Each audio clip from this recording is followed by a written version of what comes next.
Now let's solve this question and this question. So question 1 is 9 within the bracket 2d plus 7, then we have is equal to, and 11 within the bracket d plus 14.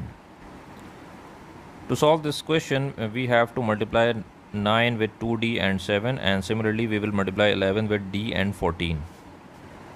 So if you multiply 9 with 2d plus 7, so you will get 18d plus 63, and then when you multiply 11 with d plus 14, you get 11d plus 154. Now we have to take 11d to the other side of is equal to, and 63 will be moved to the other side of is equal to. So 11d will be subtracted from 18d and 63 will be subtracted from 154, like this.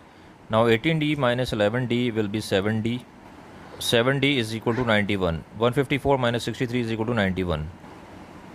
The value of d is equal to 91 divided by 7.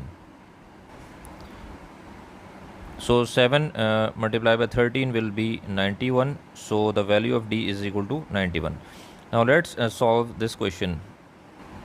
So 5 multiplied by 7 is equal to 35. 35f minus 5 multiplied by 3 is equal to 15. Similarly 28f minus 28. Now we will take 28f to the other side of the equation, and it will be subtracted from 35f, and minus 15 will be moved to other side of is equal to, and it will be added to minus 28. Now 35f minus 28f is equal to minus 28 plus 15. So 7f is equal to minus 13.